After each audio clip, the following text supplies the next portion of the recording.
Hey guys, it's Brian at HK Power Sports. We just want to make a quick video and give you our impressions of the Matryx VR1, the new Matryx platform from Polaris. I was fortunate enough to be able to go out to Minnesota and ride this with some other dealers across the country with Polaris back in January. Great experience. We're able to ride this right next to a brand new Axis that a lot of us are familiar with and really pick up on a lot of differences. So since a lot of consumers haven't had the opportunity to do that due to the snow and even see them in person because of some of the canceled sneak peeks that we've had, I just want to go over a few things and give you my impression and highlight some things that I feel are missing a little bit in the other videos that are out there. So let's get after it.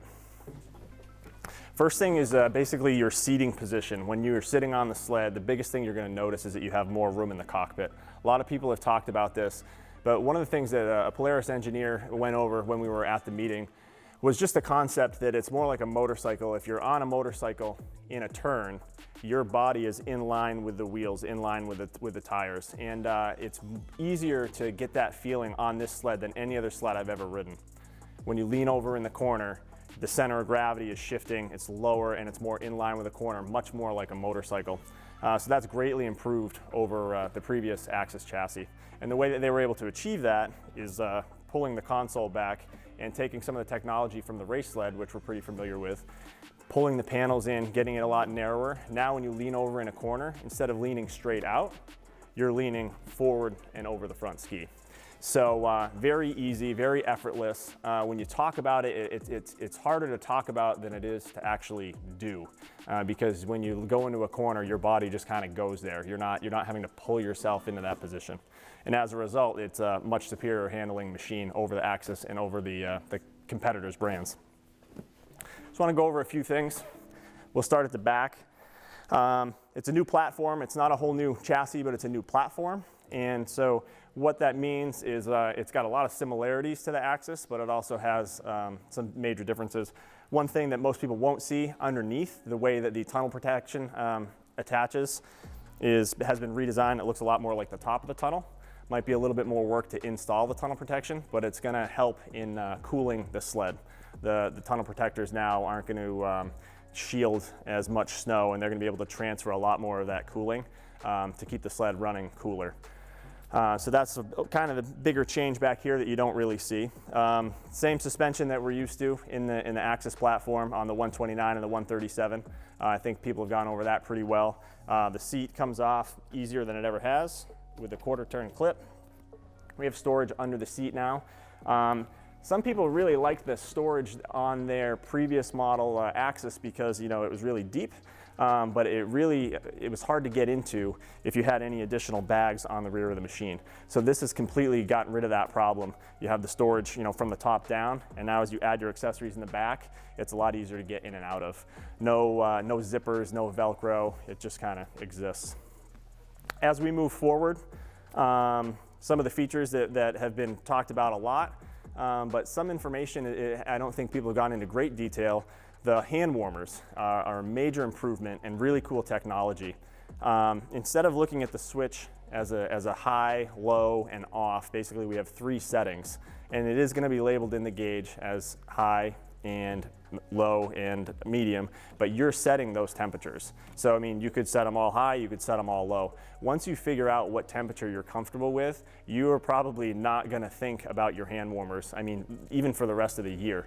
When we got on these sleds and we rode them, the first time we stopped, the Polaris guys are saying, hey, give us some feedback on the hand warmers. What do you think of the hand warmers? And we're all looking at each other saying, what about them? Because we weren't adjusting the hand warmers. Our hands weren't too hot, they weren't too cold. So, when you eliminate an element like that and you don't have to pay attention to, how do I adjust my hand warmers as I'm trying to catch my buddy in front of me, that's just a huge deal, really important. Cool thing about it with the technology, if you're zipping across the lake, doing 100 miles an hour, got a side wind, the grip over here is cold, the system is going to put more heat to this grip to balance it out. You get off the lake, you're back on a really tight trail, you're really working the handlebars, they're getting warmer, it pulls heat away so your hands don't get overheated. So the technology there is awesome. It's definitely industry leading. along with other features like the new gauge that many people have gone, way in depth about, so I'm not going to spend too much time on that, and the headlight, industry leading as well. One of our other major competitors that we also sell here, we have so many customers that come in, they'll spend $300–400 on adding lights to their sled. You don't have to do that with the Polaris. It's got the best one in the industry, and it's a pretty cool setup. So that kind of moves us towards the front of the sled. The last thing I really wanted to focus on, because I feel like there's not a bunch of great info on it, is the shocks that come on the sled. The Walker Evans Velocity shocks here on the VR1. Because most of the Axis platform sleds, most of the Polarises that people have been riding have the Walker shocks with the clickers on them anyways. So the biggest question is, what's the difference? Why do I want to invest money in this setup versus the setup that I currently have on my Axis? And the biggest thing with the Velocity shock, you'll notice that the canister here, the remote reservoir, is mounted further down on the shock. And compared to the Axis, even the ones that have the high and low speed compression adjustable clickers, they're all mounted at the very top. And what this setup does, when the shock's compressing, you have all your adjustability still, but the last 2 inches here is set up specifically for harsh bottoming conditions. And it's gonna dampen that a lot better than any other version of the Walker shock. And the reason that's important is because when you set out, I just had a ride up in Canada, we did 700 miles, groomed trails, but I was still bottoming the sled out. And what I found by the end of the trip, I had to have my compression turn all the way up to brace for those bumps. It may have been 5 or 6 bumps in a day, but they were drastic and they were harsh, and I had to set the sled up to kind of make it so I didn't, completely bottom my back out and have it be really uncomfortable. So instead of having to run the shock really hard just to set up for those 5 bumps during the day, you're dialing your shock in for most of your riding. The way that the shock is laid out and the way that it dampens those harsh bumps, the way that it's set up is already, you're already at that next level, that the shock's doing that instead of you having to run stiff all day long. So this setup, the fact that the canister is lower, a little lower center of gravity doesn't hurt, similar to the setup that we run on the race sleds. There's just a lot of cool technology here that I think the consumer may not think that it would benefit them, but even on a groomed trail setup, this is going to be the setup to go with.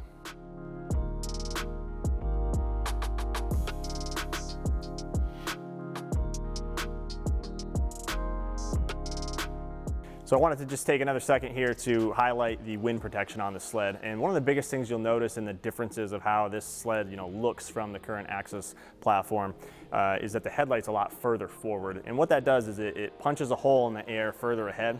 And instead of the windshield having to be straight up, it sends the air further around you. And the setup with the headlight, the windshield being tipped back a little bit, and the panels being dished out on the sides there, that really creates a real big pocket that keeps the wind away from you. I've always ridden with a tall windshield. People can laugh at me. I know it's not cool looking, but I just want to have some protection, because when it's cold out, there's nothing worse than getting frostbite on your face and all that stuff when you don't have to.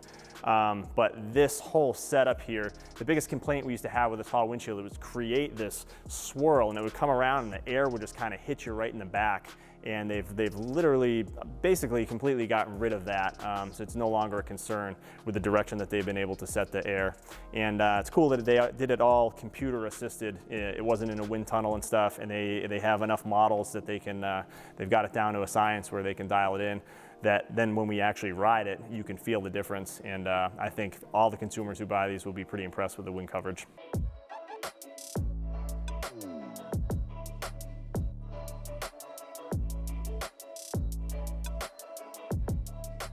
So I just wanted to highlight the cockpit of the Matryx platform here. Very similar, Polaris DNA. You're going to be comfortable with it if you've been on a Polaris. And if you haven't been on a Polaris, I think you might even be more comfortable with it than the current sled that you're riding. And I'll start with talking about the brake. The brake system on a Polaris I've always preferred over the competitors. It's been greatly improved, which I didn't think was possible. But one of the things that I prefer about it is actually where the brake is slowing the sled down. You're still slowing down the jack shaft of the snowmobile instead of slowing down the drive shaft. And that on top of the, the master cylinder configuration and the caliper, it makes the sled, to me, I've always felt like the brake is more of an on-off switch, where on competitive brands, you really have to pull in. If you want to slow down more, you're having to pull the brake even harder. So it's got a new lever design, it's a new reservoir, and an improved caliper setup. Doesn't take up room in the footwell like competitive brands, and you still have the room over here without the chain case getting in the way like you do on some of the other competitors' platforms. The reason that's important, when you're going into a corner, you have room for your foot to stay in here as you lean over the sled, as your knee kind of comes by. Your center of gravity is a lot more in line with the center of the snowmobile, lower and tighter, and that just improves to the flat cornering. You'll see that it's kind of dished out in here, which kind of gives you room as you're going from side to side of the sled. You see the new area here where you can put your tether or your heated shield cord key switch. That's here instead of being up on the hood. Many people have gone over the storage. Plenty of room back here for whatever you want to do. Everyone says goggles. Most people that ride these probably aren't going to be wearing goggles, but just a ton of room in there. And then the other thing is just the handlebars in general. We've had a lot of people sit on this sled and say, wow, it feels like it sits lower. And it doesn't really sit lower, but the handlebars are, I would say, roughly when you measure it, it's about 1.5 inches taller than the stock configuration on an Axis platform. So we had a lot of people on Axis go with the adjustable riser and try to run the handlebars a little bit higher. They've kind of achieved that here. I think this machine, personally, I think it'll be very important to dial in your handlebar configuration to make sure that the angle, when we set it up here at the dealership, the angle of the riser and the handlebars and everything is correct and puts you in a comfortable position. If you're a little bit shorter, you might want the bars back a little bit further, may also lower them a little bit, but you got some room to work with that here on initial setup at least, and the rest of it is pretty good. I guess the other thing that we need to talk about is the mirrors. Greatly improved. Any other mirror you put on a windshield, you put on the end of a handlebar, hand guards, they rattle, they shake. Mirrors down here are tucked away. You see past yourself, you see past your knees, you're not looking at the back of your hands. So that's a huge win for them. And other than that, just the overall improvement on fit and finish. On previous generations of these Polaris snowmobiles, we've had panels that would pop out. When you go over the bumps, the top of the panels would pop out. If you see how everything's kind of inlaid here, they used the quarter clips. They've got rid of the rubber straps, so there's less of that flex, and it's a much more sealed up cab, I guess you would say. So big improvements, and I can tell you from riding it that anyone's going to hop on this thing, they're going to be impressed. It's a great sled. And thumbs up to Polaris. They've got great options right now with everything that's going on. As a dealership, we've been offering to order a sled basically with no deposit, no commitment for next year, but we're gonna have it reserved under your name. So for some reason you can't take it, we're gonna help you out. And they've got 0% for 4 years and a 2-year warranty, or their standard 4-year warranty.